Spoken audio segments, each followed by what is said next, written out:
जितनी भी माताएं एकादशी का व्रत करती, बहुत ध्यान से सुनना आज की कथा को।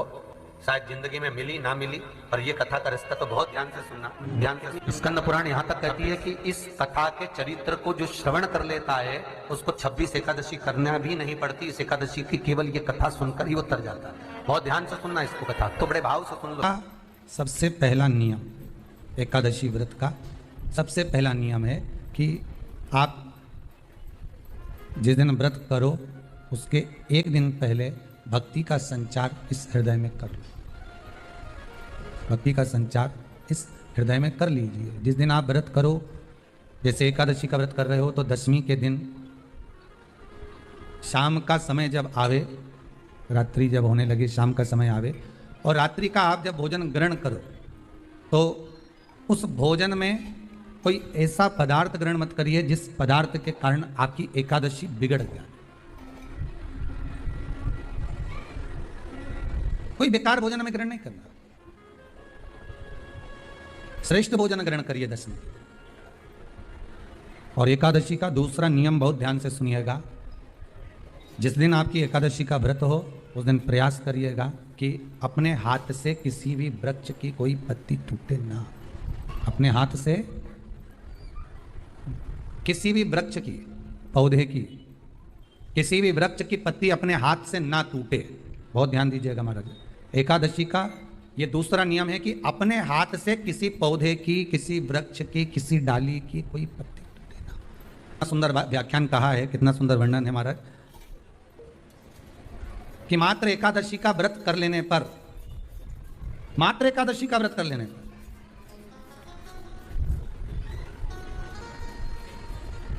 जो पूर्व में किया गया हमारा पाप कर्म है, हमने किसी जीव की हत्या करी है, हमने किसी को कष्ट प्रदान करा है, हमने किसी को अपशब्द कहा है, हमने किसी को ताने दिए, हमने किसी को आड़ा टेढ़ा कहा है, हमने किसी को गालियां दे दी है, मात्र एकादशी का व्रत ही कर लेने पर ये सारे जो दोष हैं वो समाप्त हो जाते हैं।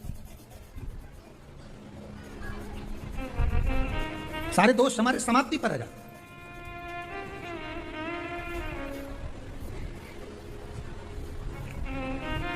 अब एक विचार करिएगा थोड़ा सा अपने मन में, अपने चित्त में, अपनी वृत्ति में एक बात उतारिएगा। एक अपने मन में एक बात को उतार कर रखिएगा कि आप अपने पाप को, अपने पाप कर्म को जिस दिन छिन्न करने वाले हो, समाप्त करने वाले हो, अपने पाप को आप जिस दिन समाप्ति पर लेकर जा रहे हो, तो उसके एक दिन पहले आपको प्रसन्नता होना चाहिए कि नहीं होना चाहिए कि कल मेरा पाप कटने वाला है, कल मेरा पाप समाप्त होने वाला है। जो मैंने पाप कर्म करा है वो समाप्त होगा, जो मैंने पाप कर्म करा है वो कल समाप्त हो जाएगा। तो एक दिन पहले आपके चेहरे पर प्रसन्नता हो कि ना हो?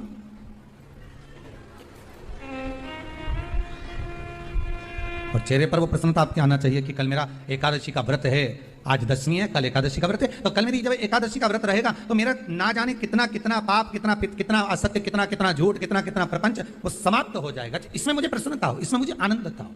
कहा गया कि प्रयास करिएगा कि एकादशी के दिन कोई वृक्ष की, कोई डाली की, फल की कोई पत्ती ना तोड़ी जाए। क्यों? तो कहा अगर उस पत्ती को हम तोड़ देते हैं, वृक्ष की पत्ती को या क्यारे में लगी हुई कोई डाली की पत्ती को हम तोड़ देते हैं तो एकादशी का पुण्य फल प्राप्त नहीं होता। एकादशी का कोई फल हमारे खाते में नहीं जाता, पुण्य फल प्राप्त नहीं। दो चीजों को याद रखिए, गौदान और एकादशी।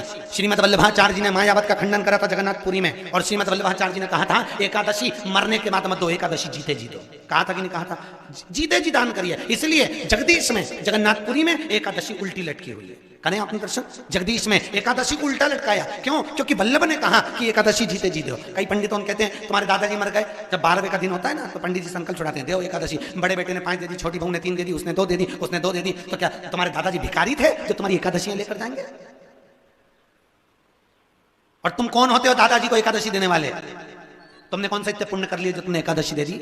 एकादशी के दान की महत्वता श्रीमद् वल्लभाचार्य जी ने कहा कि कोई व्यक्ति अगर खटिया पर सड़ रहा है, पलंग पर तड़प रहा है, हॉस्पिटल में पड़ा हुआ है, तो निवेदन है कि उसको देखने जाओ तो अपनी करी हुई एकादशी में से 2 एकादशी का दान उसको तुरंत दे दो। क्यों? तो जिससे उसको मोक्ष मिल जाए, मरने के बाद नहीं। क्योंकि मरने के बाद तो वो 10वें के दिन, गरुड़ पुराण में लिखा है 10 दिन तक जीवात्मा घर की अटारी पे रहती है। कितने दिन? 10 दिन। 10 दिन के बाद जीवात्मा चली जाती है। कहां जाती है? उसको जहां जाना है। 3 दिन में उसको भोग भोगना पड़ता है जीवात्मा को। 3 दिन नरक का भोग भोगती है, उसके बाद स्वर्ग का भोग भोगती है। 18 दिन में ये प्रोसेस पूरी हो जाती है। कितने दिन? 18 दिन। 18 दिन के बाद में उस जीवात्मा को धान के खेत में पटका जाता है। किसके खेत में? धान के, चावल के खेत में। इसलिए कहते हैं एकादशी के दिन चावल मत खाओ। कहते कि नहीं कहते? और क्या कहते हैं? द्वादशी के दिन चावल खाना जरूरी है। एकादशी का पालना करना है तो द्वादशी को चावल का एक ग्रास खाओ, तब द्वादशी को चावल खाओगे तो एकादशी लगेगी। चावल नहीं खाओगे तो एकादशी नहीं लगेगी। द्वादशी को चावल खाना जरूरी है। क्यों कहते हैं? क्योंकि धान के खेत में जीव को छोड़ा जाता है। उस धान के खेत में, चावल के खेत में जीवात्मा रहती है। उसको चिड़िया खाती है तो चिड़िया के रूप में जन्म लेता है, मनुष्य खाता है तो मनुष्य के रूप में जन्म लेता है। इसलिए एकादशी के दिन चावल नहीं खाया जाता, क्योंकि एकादशी के दिन हम चावल खाएंगे तो जीव हत्या का दोष लग जाएगा। फिर कब खाना है? द्वादशी के दिन। द्वादशी के दिन क्यों खाया जाता है? क्योंकि हम एकादशी के व्रत करे रहते हैं और पहला घासा जब चावल का खाते हैं तो अपनी करी हुई एकादशी का पुण्य, जितने जीव हमारे मुंह में जाते हैं उनको उसका पुण्य मिल जाता है और उनका फिर जन्म नहीं होता, वो तर जाते हैं, उनको एकादशी का भाग मिल जाता है। इसलिए कहते हैं एकादशी को चावल मत खाओ, पर द्वादशी को खाइए। 10 दिन तक जीवात्मा है और आपने एकादशी कब दान दी? बोलो जम के। 12वें के दिन, 13वें के दिन आपने एकादशी का दान दिया, वो मिली उनको? अरे बोलो अच्छे से। कई तो अभी तक कर रही होगी, हमारे दादाजी के निमित्त की कर रहे हैं, कर ले। फिर वही वाली बात आ गई, गुलाब के फूल में पानी। एकादशी के दिन शंकर भगवान को चावल का दाना चढ़ाना चाहिए कि नहीं चाहिए? किसी ने पूछा कि चावल का दाना एकादशी पर भगवान शंकर को चढ़ा सकते हैं? चावल का दाना शंकर जी को चढ़ाते क्यों है, पहले तो वो समझ। बेलपत्री का तो महत्व आपको बार बार बताया कि बेलपत्री शिव जी को क्यों चढ़ाई जाती है, कहीं रोग के लिए, कहीं बीमारी के लिए, कहीं किस कार्य के लिए, कहीं कोई कार्य के लिए, कहीं कोई कार्य के लिए। चावल का दाना अगर हम शंकर भगवान को चढ़ा रहे हैं तो क्यों चढ़ा रहे हैं? उसका कारण क्या है? चावल का दाना शिव को चढ़ाने का केवल एक कारण रहता है कि चावल को अक्षत कहते हैं। अक्षत का मतलब होता है अक्षय। अभी हमारे यहाँ एक तिथि आने वाली है, अक्षय तृतीया। उसका मतलब क्या होता है? अक्षय, जिसका कभी क्षय ना हो। जब हम भगवान शंकर को चावल का दाना चढ़ाते हैं, जैसे बहुत ध्यान दीजिएगा महाराज, बहुत समझने वाली बात है, बहुत ध्यान से। चावल का दाना हमारे मस्तक पर तिलक करने के बाद पंडित जी क्यों लगाते हैं कि भगवान जैसा समय आज चल रहा है, आप पूजन कर रहे हो, पाठ कर रहे हो, दान कर रहे हो, पुण्य कर रहे हो, सत्कर्म कर रहे हो, भजन कर रहे हो, मेरा देव अधिदेव महादेव, मेरा नारायण, मेरा सत्यनारायण भगवान, मेरा राम जी, मेरा विष्णु जी, मेरा भागवत मैया, मेरी रामायण मैया, ब्राह्मण मस्तक पर तिलक लगाने के बाद चावल इसलिए लगाता है कि जैसा समय आज चल रहा है, भगवान तुमको ऐसा ही समय बनाकर रखे और तुम ऐसे ही चार चांद लगाते रहो, दान पुण्य संकीर्तन करते रहो। इसलिए मस्तक पर चावल का दाना लगाया जाए।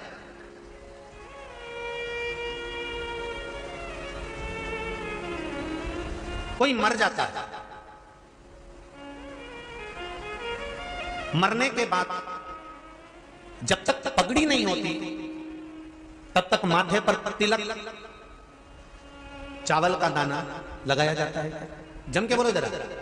नहीं लगाते।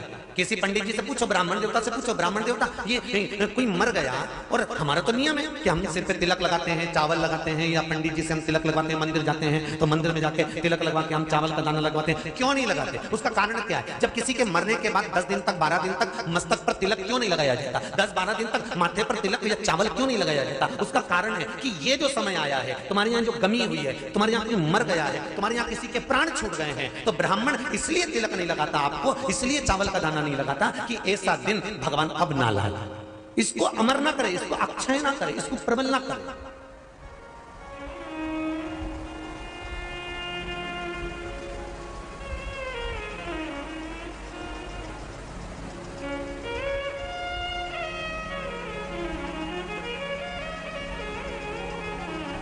और जब चावल का दाना, तो यहां शिव महापुराण की कथा करी, चावल का दाना हम शिव जी को क्यों चढ़ाते हैं, भगवान को क्यों समर्पित करते हैं, भगवान की पूजन में अक्षत क्यों समर्पित करते हैं, चावल क्यों समर्पित करते हैं, उसका कारण क्या है? तो कहा आज मैंने जब चावल का दाना आपको समर्पित करा है, जिस भाव से, जिस विश्वास से, जिस श्रद्धा से, जिस मन से मैं आपको रिझा रही हूं, हे भोलेनाथ मेरी ये मनोकामना पूर्ण कर, इसको अक्षय कर देना, इसको अमर कर देना, बस इतनी कृपा आप कर।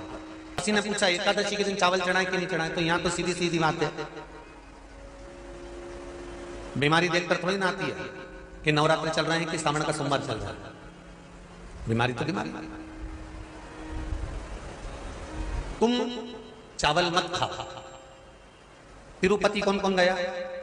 हाथ उठाओ। ठीक है। जगन्नाथ जी कौन कौन गया? हाथ उठाओ।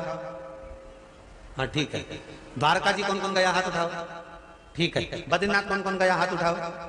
ठीक है। एकादशी के दिन कभी तुम बद्रीनाथ चले जाओ, एकादशी के दिन तुम द्वारका चले जाओ, एकादशी के दिन तुम तिरुपति चले जाओ, एकादशी के दिन तुम जगन्नाथ चले जाओ, एकादशी के दिन तुम्हारी मर्जी पड़े भगवान के किसी धाम में चले जाओ और भगवान को भोग लगाओ और उनकी थाली को झांक कर देखना, उसमें चावल जरूर मिलेगा। उसमें ऐसा नहीं है कि चावल नहीं मिलेगा। बद्री नारायण में भगवान को चावल का भोग लगा हुआ मिलेगा, द्वारका में चावल का भोग लगा हुआ मिलेगा, आपको जगन्नाथ में चावल का भोग लगा हुआ मिलेगा, तिरुपति में मिलेगा, द्वारकाधीश में मिलेगा, नाथू द्वारा में मिलेगा, सांवरिया सेठ में मिलेगा, काकरोली जी में मिलेगा। आप जहां जाओगे वहां पर एकादशी के दिन भगवान को चावल आएगा, क्योंकि भगवान के लिए परहेज नहीं है। जो काम में डूबा हुआ है, जो आसक्ति में डूबा हुआ है, जो लोभ में डूबा हुआ है, जो वासनाओं में डूबा हुआ है, जो तृष्णा में डूबा हुआ है और जो माता के गर्भ से जन्म लिया, एकादशी के दिन चावल उसको नहीं खाना। अब हमारे यहां तो कहावत में कहते हैं, राम जी की जब स्तुति गाते हैं तो कहते हैं भय प्रगट, आती है आप लोगों को? एक लाइन तो आती होगी, गाओ जरा। भय प्रगट दीन कौशल्या। अब रामचरितमानस में कहा भय प्रगट कृपाला। प्रगट मतलब एकदम सामने आ गए। यहां लिखा है बेदा भय लाला। अगर तुलसीदास जी लिखते तो जन्म लिया होता राम जी ने तो तुलसीदास बाबा लिख देते कि बेदा भय, माता के गर्भ से इनका जन्म। नहीं नहीं नहीं, यहां कहा भय प्रगट कृपाला कौशल्या। यहां प्रगट। एकादशी के माता पिता कौन है? सबसे पहले एकादशी का व्रत किसने रखा था?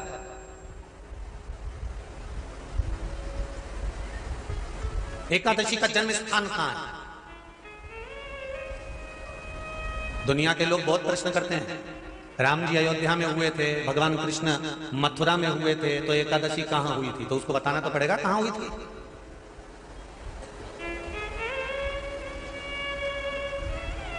उसमें हमने वर्णन किया कि एकादशी के माता पिता कौन है, एकादशी का व्रत सबसे पहले किसने किया, एकादशी का जन्म कहां हुआ, एकादशी को क्यों चावल नहीं खाते, एकादशी के दूसरे दिन चावल का दाना खाना क्यों जरूरी है।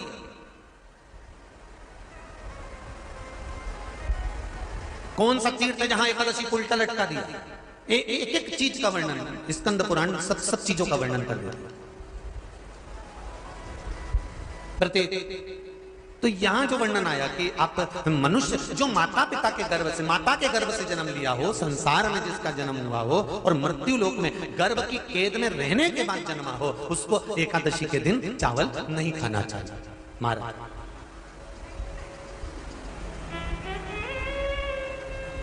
पर यहां शास्त्र ये नहीं कहता कि भगवान को चावल नहीं चढ़ाना चाहिए।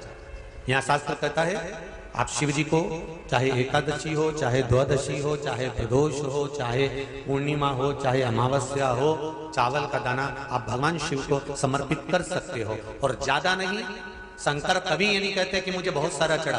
शंकर जी की कथा कहती है कितना, मात्र एक चावल का दाना। हम तो उनसे भी कहेंगे जो लोग कहते हैं ना कि हम आज हमारा सावन का महीना है तो आज हमें भगवान को 1.25 लाख बेलपत्र चढ़ाएंगे, तो कोई कहता हम 1000 बेलपत्र चढ़ाएंगे, तो कोई के हम 5000 चढ़ाएंगे, कोई के हम 50,000 चढ़ाएंगे। मेरा निवेदन केवल इतना है, तुम तो एक चढ़ा।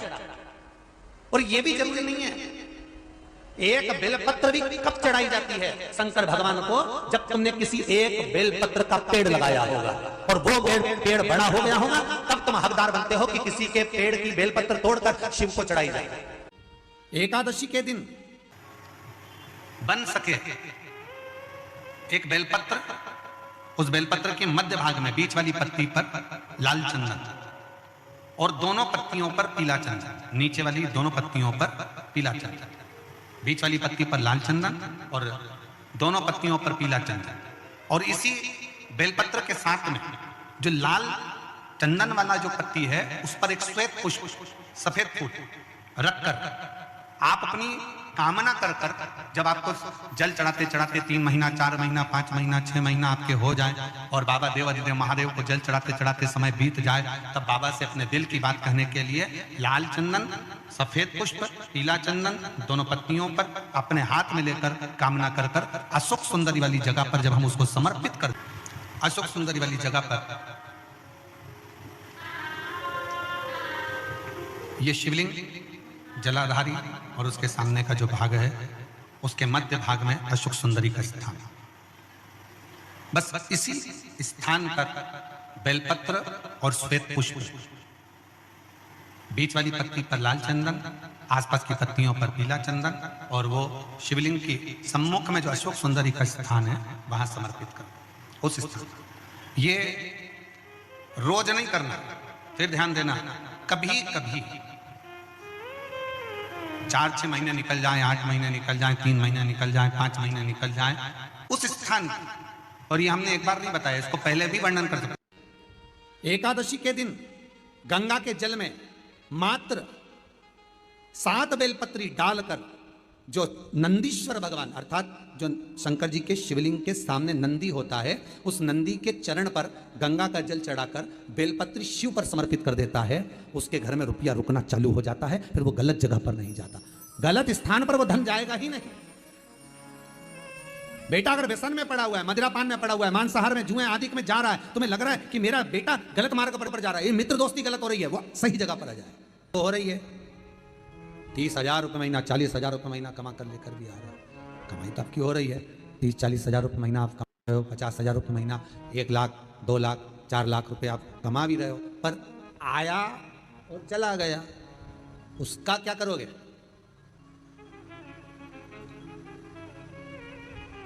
उसका करना क्या है? बहुत सुंदर संवाद है, ध्यान दीजिएगा। जिसके घर में कमाने वाले 2-4 हैं, पैसा तो आ रहा है और घर में टिक नहीं रहा, डॉक्टर में, पुलिस में, एक्सीडेंट आदि में, कहीं गलत जगह पर व्यसन में अगर पैसा जा रहा है, जुए में, मांसाहार, मदिरापान, या कहीं आया पैसा, पैसा आने में कमी नहीं, आ रहा है पर टिक नहीं रहा, रुक नहीं रहा, कोई मांगने आ गया, दे दिया, फिर वहां से अपने पास नहीं आ रहा, अपन कह रहे भैया हमारा पैसा लौटा दो, नहीं आ रहा।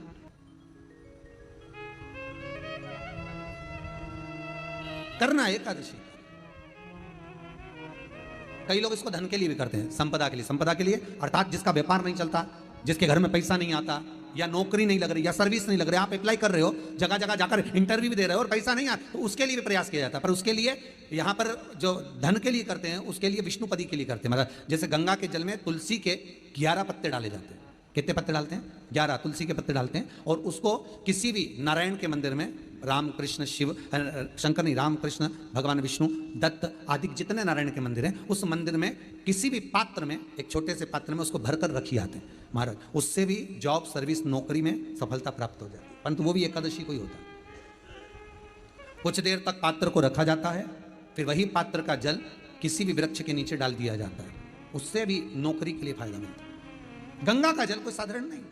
पैसा धन ज्यादा आने लगे तो पत्नी को कहना चाहिए कि देखो थोड़ा बहुत मेरा मन है, शिव महापुराण की कथा हो जाए, या फिर कहीं सत्कर्म में लग जाए, कहीं ब्राह्मण भोज, साधु भोज, सन्यासी भोज, गुरु जन में, संत जन में, साधु जन में, तपस्वी जन में कहीं लग जाए। ये धर्म पत्नी, जहां धर्म जुड़ा हुआ हो वो धर्म। महाराज कुछ तिथियां होती हैं, जिन तिथियों में अगर आप रोज गंगा का जल शंकर को नहीं चढ़ा सकते तो शिव महापुराण कथा कहती है, स्कंद पुराण कहती है, विष्णु पुराण कहती है, गर्ग संहिता कहती है, गीता पुरुष गोरखपुर का कल्याण का गंगा अंक कहता है कि कुछ तिथियां भारत की भूमि पर ऐसी वर्णित है जिन तिथियों में भी गंगा का जल हम शिव को अगर एक बूंद भी समर्पित कर रहे हैं, गंगा का जल मात्र एक आधी चम्मच भी, आचमन जितना भी अगर हम शिव को समर्पित कर रहे हैं तो उसका सुख आनंदित है। जैसे पंचमी तिथि, नवमी तिथि, दशमी तिथि, एकादशी, प्रदोष, पूर्णिमा, अमावस्या, ये तिथियां हमारे यहाँ जो दी गई हैं, इन तिथियों में अगर हम गंगा का मात्र थोड़ा सा जल भी अगर जल के पात्र में डालकर गंगा जी का जल थोड़ा सा भी शिव के पास लेकर जा रहे हैं तो ये एक भाव अपने भीतर होना चाहिए कि आप केवल गंगा का जल साधारण शिव मंदिर में समर्पित नहीं कर रहे हो, आप गंगा का जल भले अपने घर से लेकर जा रहे हो और थोड़ा सा भी जल ले जाकर अगर शिव को समर्पित कर रहे हो तो तुम्हारे भीतर यह भाव होना चाहिए कि मैं गंगोत्री से जल भरकर सीधे रामेश्वर में ले जाकर गंगा के जल को समर्पित कर रही हूं। श्रावण के महीने में या अन्य महीने में आप शिव को समर्पित कर रहे हैं, यह आपके भीतर एक भाव उत्पन्न होना चाहिए। एक बात आपको कही थी गुरु महिमा में कि घर से जब निकला करो ना तो भगवान देवाधिदेव महादेव का नाम लेकर श्री शिवाय नमस्तुभ्यम। घर से जब निकलो, कोई कार्य के लिए जा रहे हो तो आप श्री शिवाय नमस्तुभ्यम का स्मरण कर कर जाइए। आप किसी काम के लिए आगे बढ़ रहे हो, श्री शिवाय नमस्तुभ्यम का स्मरण कर कर जाइए। जिस समय आपके मुख से श्री शिवाय नमस्तुभ्यम का स्मरण हो जाए या शिवलिंग का स्पर्श हो जाए या शंकर का अनुमोदन कर कर ओम नमः शिवाय बोलकर या राम बोलकर कृष्ण बोलकर शिव बोलकर आपके भीतर जो रमा हुआ है, आप राम को मानते हैं आप राम को मत माने, हम मना नहीं करेंगे। आप कृष्ण को माने तो कृष्ण को माने, हम मना नहीं करेंगे। आपका दिल जिससे लगे, आपका चित्त वृत्ति जिससे लगे,